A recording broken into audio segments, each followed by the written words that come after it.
Sa diputa nga Malacanang, ang bilaksing iloy ganito ka, ha BBM? Ganito ka mang api-api ng mga Pilipino, binututa ka. I love it for you. Ilang milyon ang inaway ko din. Manalo ka lang. Tapos ito ang ibabalik mo sa akin? Yung diputa, kung hindi ka gusto nga pagsabihan na may clone ka, pa-check up ang mga dito mo, oh, ang shape ng iyong tenga. Kasi may lumalabas ngayon na mga forensic analysis, ang mga tenga mo sa iba't iba nga picture kag video, iba-iba. Pati naman, Sir BBM, ang aking opinion, diputa, dinidibdib mo, ged. Sa dami ng pera, naging kamkam yung sa amin.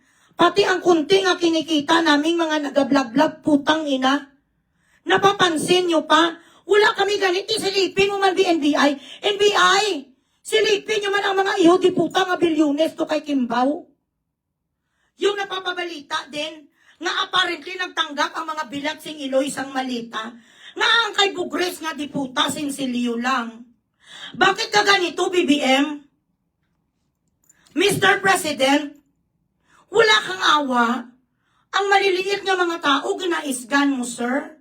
Dapat you should not make enemies sa mga tao nga pareho namin. Instead, nga ginaganon mo kami, tinatakot mo kami. Ginapalapastangan mo kami sa mga iho diputa mo nga mga taga-PCO.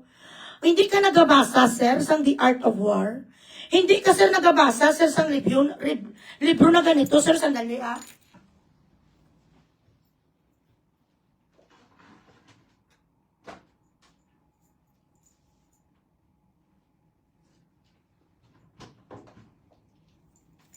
One moment lang.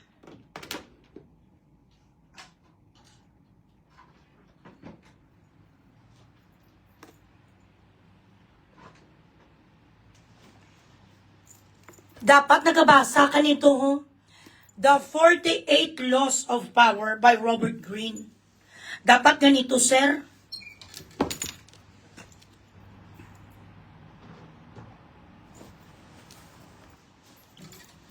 You should make your enemies your friends. Yun ang sabi dyan, number 2 na law.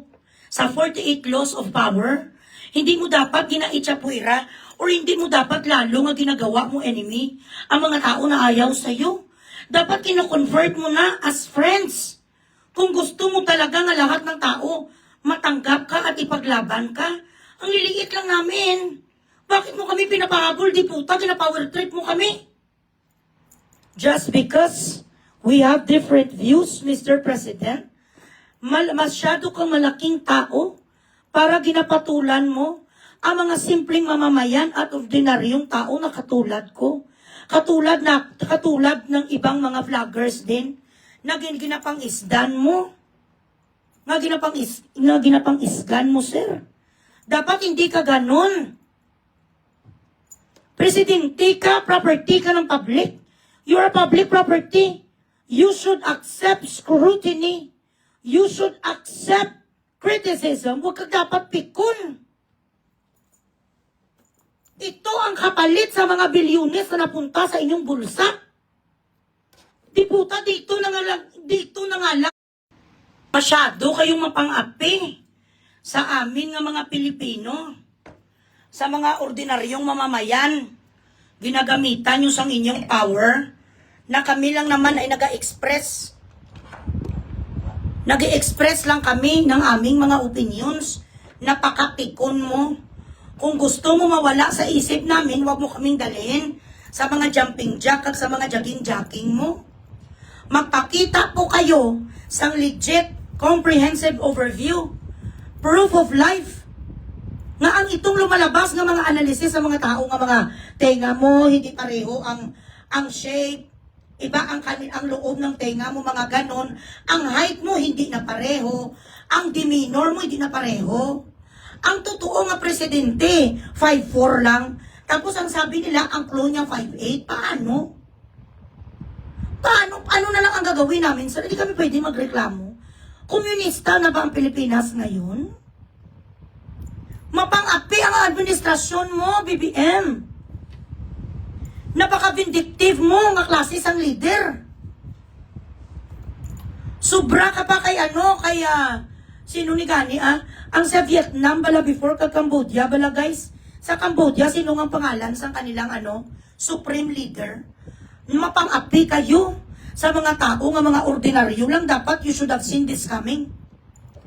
Na sa mga gagawin mo na may mga naging ghost projects, maraming namatay sa baha, maraming gutom, maraming tao that couldn't put food on the fucking table.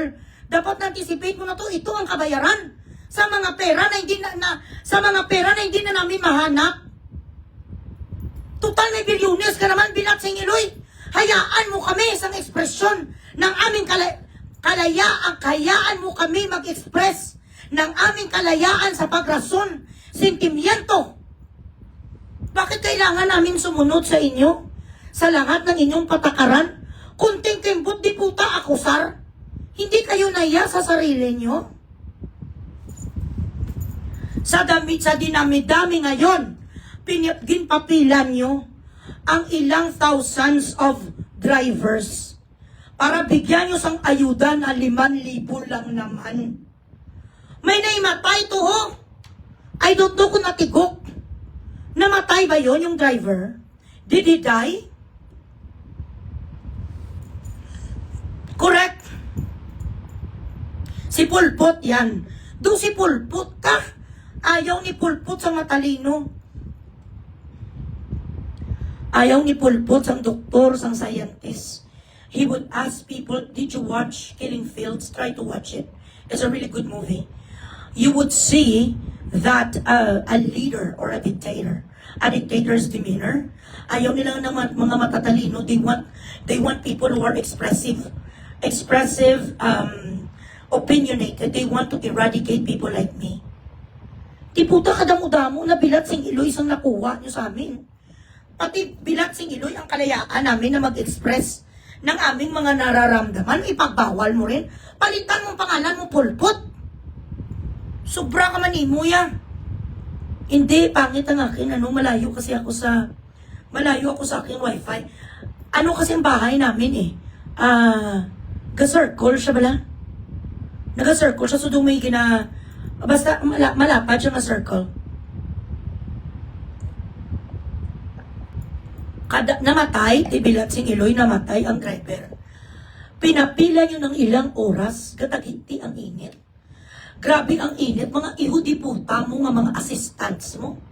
Wala sila sa proper dynamics, how to make it easier for these people na mga gutom na ang mga tatay, ang mga papa. Sa 500 putang ina namatay sa heart attack at sa heat stroke, ang isang mamang driver. Why couldn't you make it easier on them? Pera naman namin to pera nila. Hindi naman yan galing sa inyong bulsa, maybe a lot of people would think.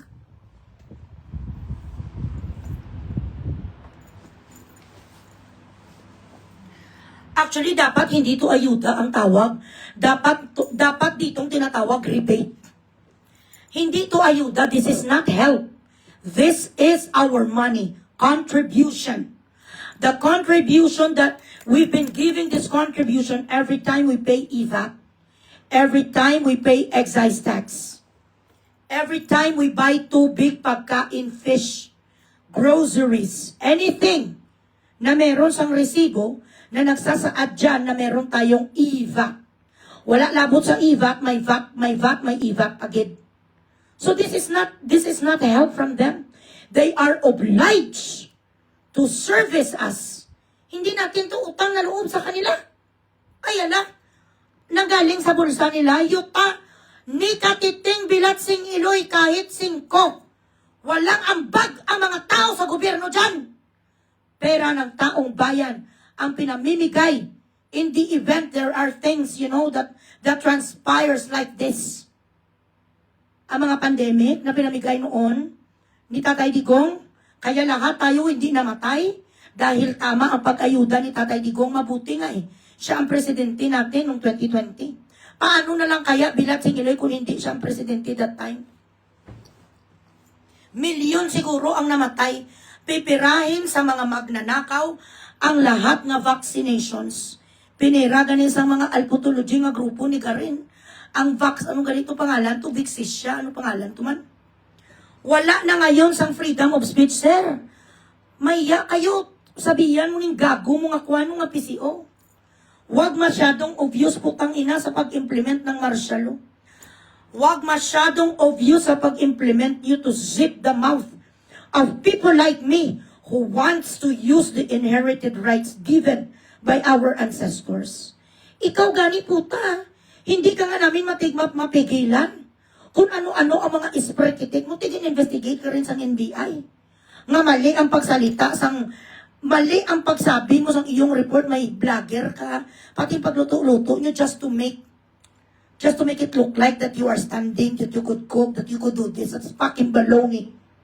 Gininvestigar ka din, nag-investigate yung NBI. Gininvestigate ka nila nung sinabi mo na sa Prague, si Saldico. Tapos ang ending sa Czech Republic pala. Fake news din yun. Bakit hindi ka gina-investigar? Ipa-investigar mo rin ang kwanong kuno na laber mo. May nagsabi sa akin, may lab triangle daw sila nangyayari sa sa Malacanang. I don't know. Balita, chismis yan. Patay na patay daw sa kanya si Clara. Ayala, Clara, Bilatsing Iloy. Ano ang ginapatay na patay mo kay BBM? Maluso na gani, makajogging. Napa-investigate din si Clara.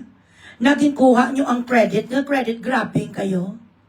Na ang sabi ninyo, dahil sa masugid na paghahanap ng administrasyon, hindi kayo ang nakahuli, hindi Interpol. Hindi ang sugo nyo nakahuli sa gago nga si Saldi. Tingin pa investigate din sa NBI? Kay fake news man to mo? Oh, bakit kami, na wala naman kami sa gobyerno, wala naman kami Bilatsing Iloy kinukuha na sahod kag benepisyo sa gobyerno, bakit kami pinupunterihan nyo? Imagine niyo Bilatsing Iloy, daily guardian, ang patay huya nga panay news makabalos na ko sinyo, aring abogado ko. Si Attorney Kaiser Cordero and Associates, humanda kayo sa akin ang lahat ng mga writer da. Kag mga lahat nga writer nga gakuha ngayon sang law. Sang law, Bilatsing Iloy nyo, I will not let you take the bar exam. The moment my lawyer files a case against you, criminal and civil, kahit ano ka pa Bilatsing Iloy ka bright ngayon sa sitiyo, yung una da nga nag-ano sa akin, nga nag-iho di puta sa panay news, hindi ta kapakwanin bar exam, tandaan mo ni ha. Tinuturuan nyo ang tao na maging vindictive, na mapang-api kayo. Dapat sana, sa taas na ngayon ang katungkulan mo, sir, sa Pilipinas, at sa dami na ng pera na nakuha mo. Putang ina, laki 9 ka na, gayret ka pa. Dapat nga minamahal mo kami mga Pilipino, kung hindi sa pera namin, Bilatsing Iloy. Ano na lang kaya ang kalagayan ng pamilya nyo? Kung ma-expel na naman kayo ulit dyan sa Pilipinas, I don't know. If something happened, lusubin na naman ang Malacanang, katulad sa nangyari sa iyong ama, kumpleto ka na. You are not going to go poor anymore. Iyang si Romualdez, hindi man na siya magpresidente pa. Manganak pa ng 10 beses ang kanyang mga anak, ang kanyang mga apo sa apo. 236 years mahigit. Sobra pa nga eh. 1,000, kin-calculate ko, 1,236 years. Kag maubos nila ang 850 billion pesos. Imagine? If they spend 10 million a month ba yun or a day? Even if they spend 10 million a day or a month, I'm not sure. The money that they have right now, it will take them 1,000 plus years para maubos nila. Ano pang agrabyo nyo? Bilatsing Iloy. Sobra-sobra nga power trip, di puta. Bakit hindi nyo na lang Gimper Barangay ang pagbigay ng ayuda ng mga kwan or per association? May drivers associations naman, may TODA, may GOGA, may DODA. Kung anong klaseng mga asosasyon ng mga drivers, ba't hindi nyo dun binigay ang pera? Why did you have to let them line up from 9 a.m. in the morning until night? Hanggang sa namatay ang isang tsuper. So are you going to bury him? Are you going to spend for his funeral, papaaralin niyo ba ang mga anak na naiwan niya? Ni Tatay Driver? What kind of help are you gonna give him? Sino ang dapat basulon sa senaryong ito? Ayan, bawal tayo sumita. Bawal tayong pumalag, mga kababayan. Hindi natin pwedeng questionin ang mga nangyayari sa ating bansa. Ang 20 ka mga Filipinos, OFW who came from Kuwait, why is it that the 20 Filipinos, OFW that came dead, mga Taishe na from Kuwait, why is it that ABS-CBN is not talking about it? Why is it that GMA is not talking about it? Rappler! Bakit hindi nyo ito dinidiscuss? Ang 20 kabangkay na dumating sa Pilipinas.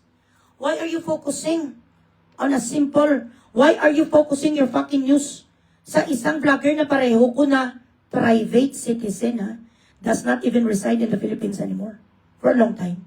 Ano ang nangyari dito? Ano ang rason why nobody is taking up this shit? Bakit walang nagdi-discuss sa mainstream media? Sa 20 ka mga OFW na namatay sa Kuwait. What's going on? So may pinilian ka mo. Talakayin natin ang mga pagbugres ni Eloy Bugres sa administrasyon, pero hayaan natin ang pagkamatay ng 20 katao, OFW na nag-remit ng malalaking pera sa Pilipinas. Huwag natin bigyan honor ang mga bagong bayani. Huwag natin pansinin ang mga nagkalatay na dumating sa Pilipinas. Ay wow. Is this really the government that you want to sit in Malacanang for a longer time? Is this the government? Are this the people that we really want to deal with? Who does not fucking show compassion sa mga tao? Mga pastars nyo dyan, guys, kabwisit. Ito ba talaga ang gusto natin na klase sa administrasyon? Mas pinipili ang mga bilat sing Iloy nga mag-trending si Bugres kesa naman magpakita ng kumpasyon. Hold on.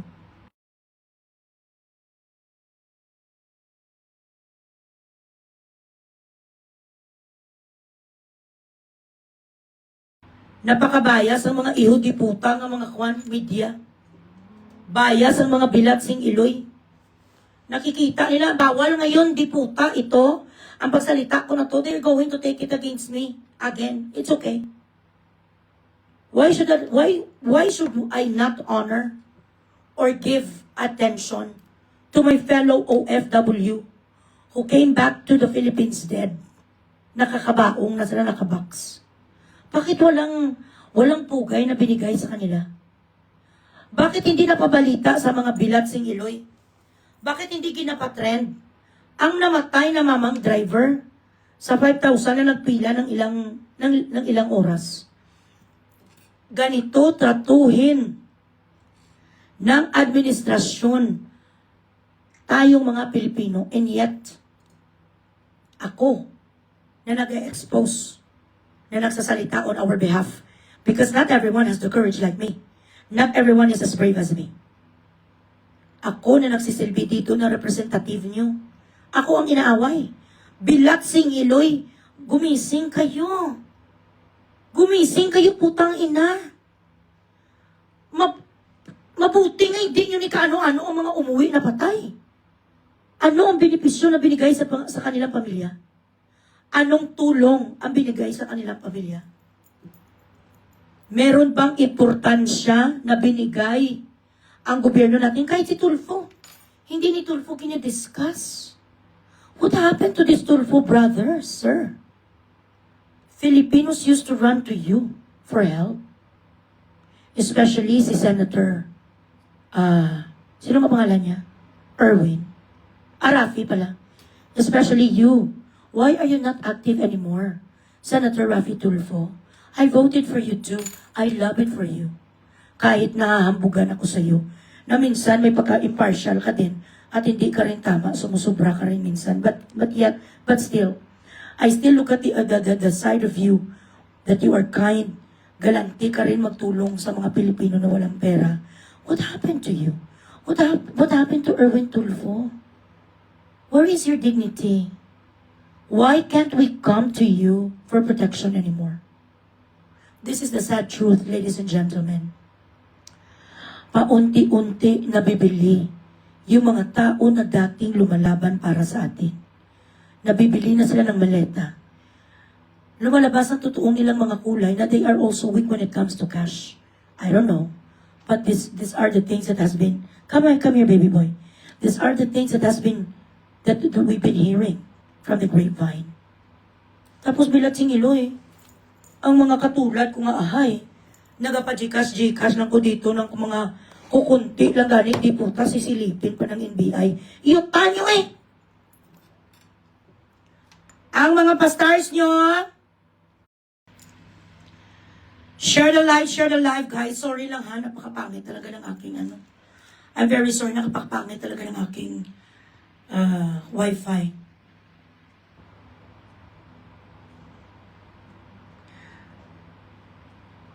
Kung hindi ako nagpunta sa stream mo, Ma'am Eloy, hindi ko malalaman, may namatay na pala. Oo, may namatay sa pila.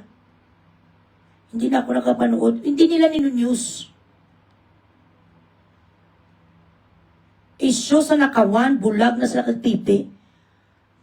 Sara balabaga nila. They are gatekeeping si Ping Lacson. Hindi na gusto pa imbestigaran ang bilat sing Iloy nga kwan. Nga aligasyon sa 18 Marines. Why? Imbestigaran niyo ang salita sang isa ka Iloy Bugres purong 18 Marines, hindi? Gaano ka-importante putang ina? Did I destabilize the government? May namatay na driver dahil sa salita ko? Ilang tao bilat sing Iloy na displaced dahil sa salita ko? Did the Philippines get hungry? Did you get hungry, Philippines? Dahil sa aking statements. Kasi yun lang naman eh. Yun lang naman ang pwede ninyong ikaso sa isang tao na nagsasabi ng katotohanan kung na-destabilize ang gobyerno. Wala naman. Dagdagan ng mga stars, guys.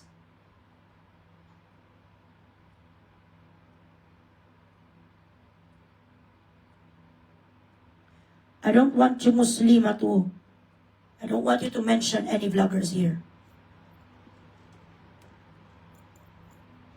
Kaya gani sa muya nasus, ang mga marital problems sa mga tao. Ginapahiya yung mga mag-asawa ng may mga anak.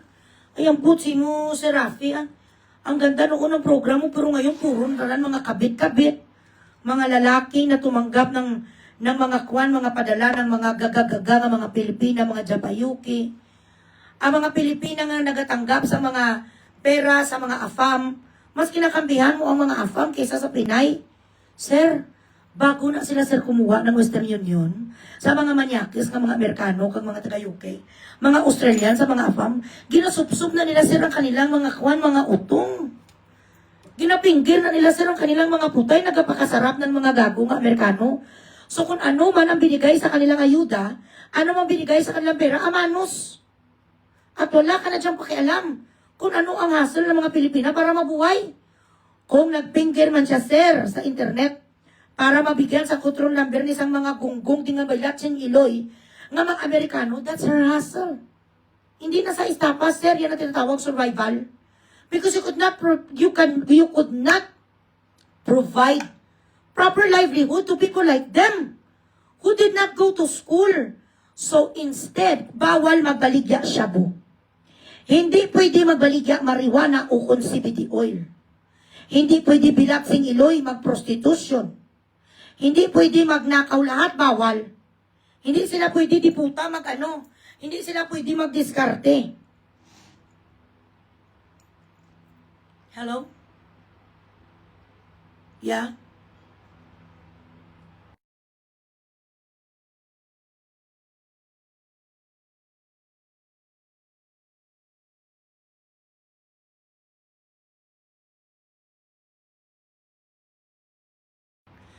Bawal man sila mag-pusher, mag-runner kasi nga walang tinapos. Kung maglakong sila sa mga isda, Gaitim sila, gapangit. 5 ang kanilang mga anak iniwanan sa mga bilatsing Iloy ng mga asawa nga construction worker. Tapos ngayon kay nagubad-ubad sa internet bilatsing Iloy kag nagsupsup sang utong. Nagpinggir sa kanilang mga putay, pati yan sir, bawalan nyo rin. Wala kayong pakialam kung nagaputa-puta sila sa kamera. Tapos, ining mga gago, ining mga matatanda, ining mga titi, hindi nagatindig. Pag go sila sa mga Pilipina, gapunta sila kay Rafi, nagasumbong, tapos ipatawag ka ni Rafi, you are not obliged to answer him. He is not the judicial court of the Philippines. I have nothing against you, but I am just saying the truth. To all those women who are vilified or who've been vilified by this fucking man online, took advantage of your situation, took advantage of your being poor and needy. Pagdating ng panahon ang mga bilatsing Iloy, na nga ginaakusar ka mo, ginapahiya ka mo da kay Rafi Tulfo, tawagan niyo sa Atty. Kaiser. Tingnan lang natin kung makaakusar niyo ang mga gago sa inyo. Di puta, citizen ka na sa Pilipinas, bilatsing Iloy, ikaw pa akusaron? Lesh! Shuhada muskila! Lesh!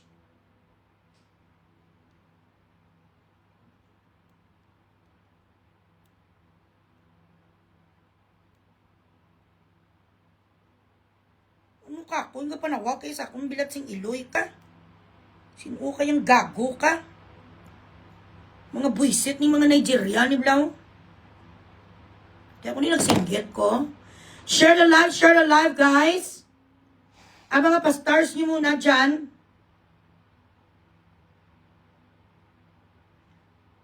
Baka pigadless man sa atin.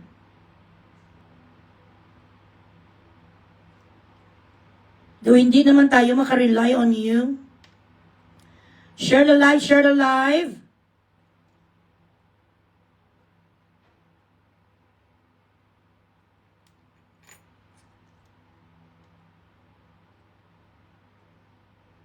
Uy, hello! Ano tabusin mo? Ano nangyari sa'yo? Ay, gaga. Ano ka na ga?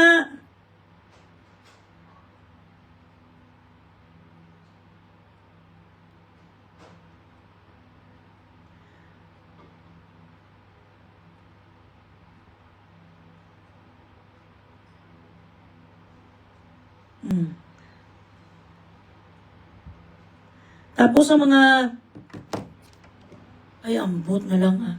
Ang stars 3,000, kagina 2,000. Ano ni man? Yot.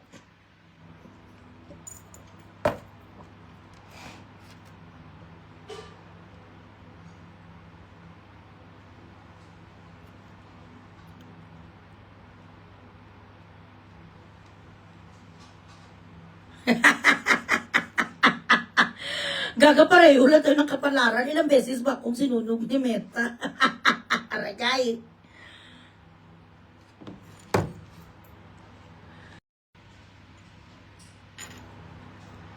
Bukas na ako mag-send sa yoga, ha?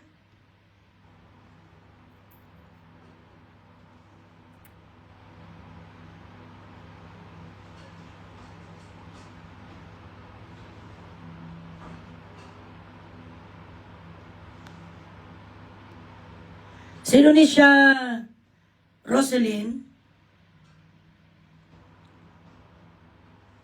Wala ka labot kung kapang sulisit, kung bilatsing Iloy mo magsulisit ka rin.